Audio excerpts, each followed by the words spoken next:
سخته. تو مهد باقلوا پودر پسته نمیتونی پیدا کنی تو فروشگاه. برم خونه باقلوا رو درست کنم.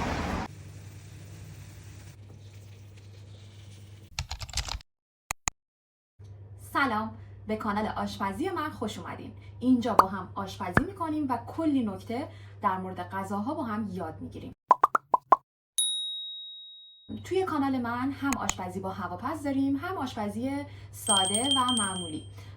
من سعی میکنم حالا رفته چیزای جدید هم بهش اضافه کنم. حالا شما دوست دارید که آشپزی با چی براتون بذارم و چیا درست کنم، برام تو کامنت ها حتما بنویسین.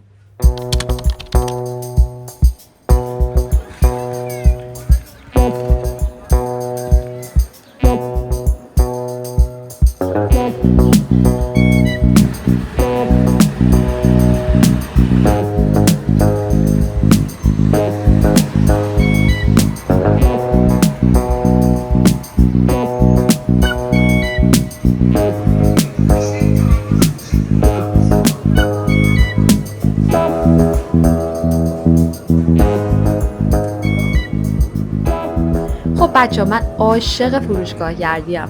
وقتایی که تو خونه حوصله‌ام سر میره پیاده میام فروشگاه‌های مختلف رو نگاه میکنم، چیزای مختلفشون رو میبینم، حتی بعضا مواد غذایی جدید رو کشف میکنم که چه مارکایی چه چیزایی داره، چون اینجا همه فروشگاه‌ها اون چیزایی که میخوای رو نداره و بعد فروشگاه بزرگ بری. فقط تو ترکیه اینجوریه.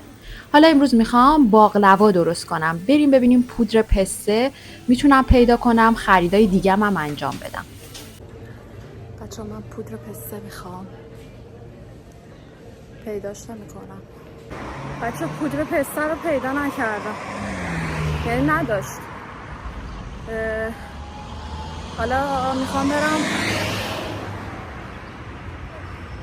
ببینم کجا میتونم پیدا کنم. احتمالا باید از عطاری بگیرم، اینا پودر پسته دارن.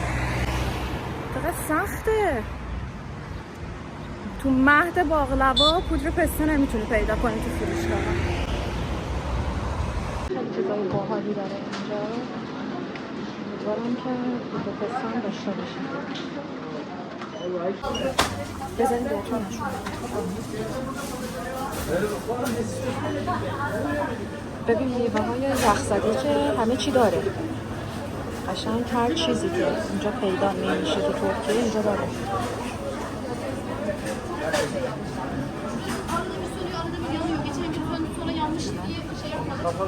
بیبی پاتاتس.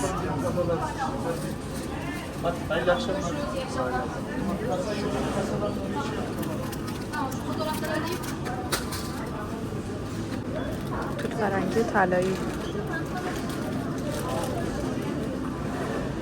چاقال بادام.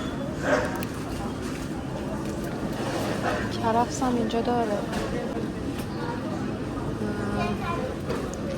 بریارم که داره. بچه دوتا چیز جدید اینجا پیدا کردم، فکر کنم باید خوشمزه باشه.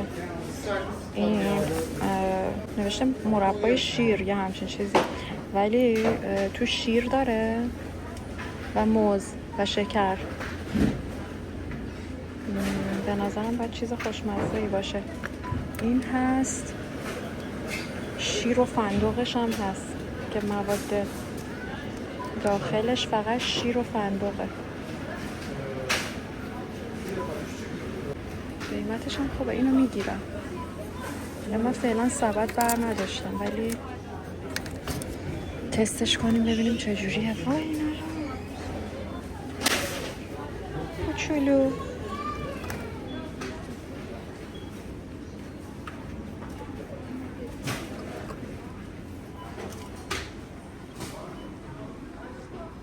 همچنان در جستجوی پودر پسته. بچه کره پسته، کره پسته هم کره بادومه.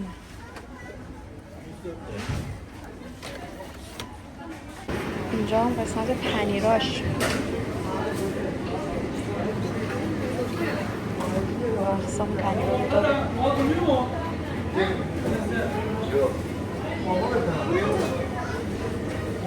sucuk. Kartonları eziyorum. Etrafa bakıyorum. دوستان عزیز گوشت. بچه من خود پسته رو پیدا کردم.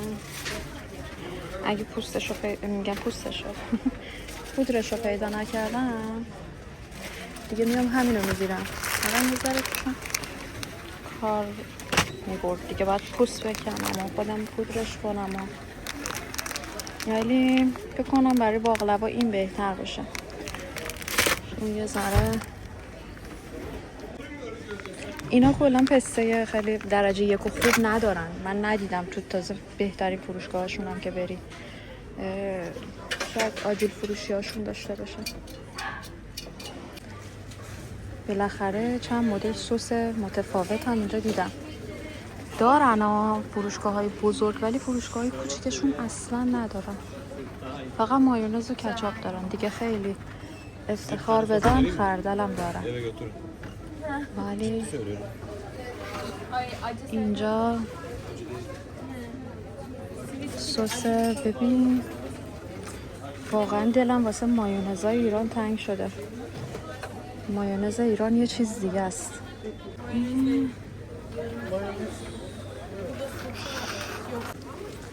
بعد اینقدر امروز شلوغ‌ترین روز هم انتخاب کردم بیام. فلفل هالوپینو داره خورد شده و چقدر چیز داره توش، کلی ادویه، سیر. این با خیلی خوشمزه باشه. چرخو برداشتم بریم چیزایی که میخوام بخرم. اول پسته. خب بچه من خریدمو کردم. چقدر پاکتی که دادن خوشگله و اینکه کاغذیه پلاستیکی نیست، خیلی خوبه.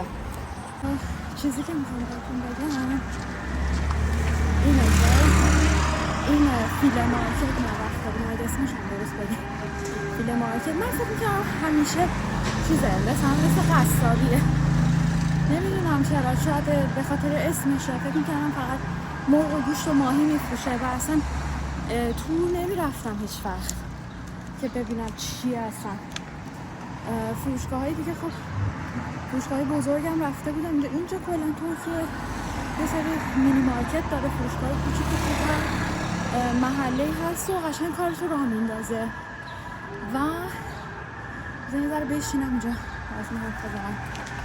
آره یه سری فروشگاه های کوچیک داره که معمولا با خرجی خرید میکنی و میتونی اینترنتی آنلاین خرید کنی بعد بیارن. و این فروشگاه هایی که بزرگ معمولا دوره، حالا به خونه ما که دوره، مثلا همین خیلی کم پیش میاد که چیزایی که فروشگاه کوچیک نداره رو دیگه میرم اونجا میگیرم. ولی معمولا راحت ترین راه سر کوچه است دیگه. خریدامو میذارم همیشه همونجا انجام میدم. برم خونه باقلوامو درست کنم. خب بچه‌ها من این 150 گرم پسته رو پوستشو کندم. بریم ببینیم 150 گرم چقدرش پوست بود، چقدرش مغز پسته در اومد. حالا اینو میخوام نریزه بیرون.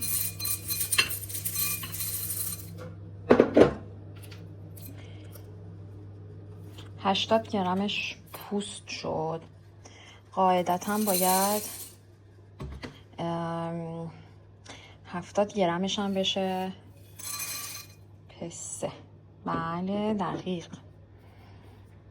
از 150 گرم 70 گرمش شد مغز پسته. حالا نمیدونم برای یه ظرف کوچیک باقلوا میخوام درست کنم این کافیه یا نه. پودرش میکنم ببینم چجوریه. اینم دارم، یه ذره سختم بود پوست بکنم. اگه احتیاج بود این 300 گرمه، تقریبا نصفش میشه مغز پسته دیگه، 150 گرم میشه. اگه کم بود که اینم پوست میکنم و اضافه میکنم. خب اول از همه خمیر باقلوا رو باز کردم و قالبم رو گذاشتم روش و اندازه کف قالبم دور تا دورش رو برش زدم.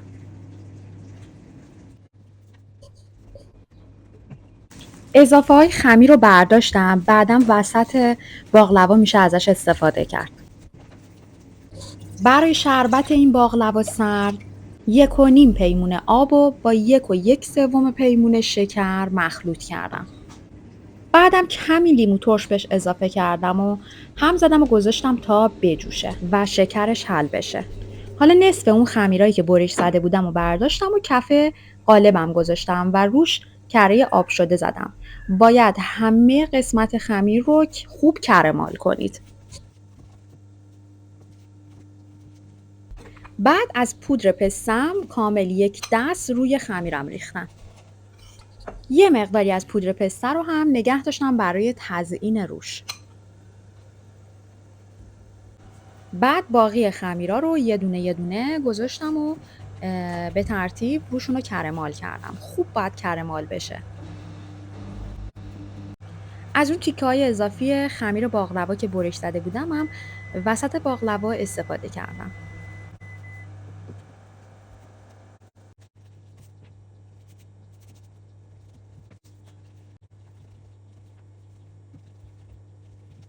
تمامی خمیرا رو که گذاشتم و تموم شد به این صورت برش زدم.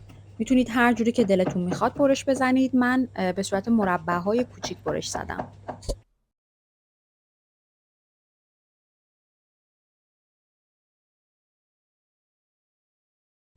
از کره باقی مونده دوباره روش ریختم و گذاشتمش توی هواپز. میتونید توی فرم بذارید، فرقی نمیکنه. برای ادامه درست کردن شربت وقتی شکر حل شد بهش 3 لیوان شیر اضافه کردم و یه قاشق چایخوری تقریبا وانیل و گذاشتمش روی حرارت. بچه همینطور که میبینین به خاطر اینکه هواپز گردش هوا داره من روش این چاقوهای فلزی رو گذاشتم که اینا نپره، این ورقای روش نپره، چون سبکه جابجا میشه. باقلوا که اینجوری برشته شد و طلایی شد یعنی حاضره. چاقوها رو برداشتم و شربت و تا باقلوا داغه بهش اضافه کردم. همینجوری کم کم بهش اضافه کنید تا کل شربتتون تموم بشه. به این باقلوا هم باقلوای خیس میشه گفت، هم باقلوای سرد که فوق‌العاده خوشمزه است. بچه‌ها حتما امتحانش کنید. این باقلوا رو توی یخچال نگهداری میکنن و باقلوای نرمالو خب میتونی داغش کنی بخوری، ولی اینو نه. روی باقلوا رو من با ترکیب پودر قند و پودر کاکائو تزیین کردم و در آخر با پودر پسته‌ای که باقی مونده بود. این باقلوای سردو حتما درست کن و نظرتو برام بنویس. منتظر نظرت هستم. اگه هم بلدی و خودت درست میکنی برام بنویس تو چطوری درستش میکنی. برای دیدن ویدیوهای بیشتر و آموزش‌های بیشتر حتما چنلمو سابسکرایب کن.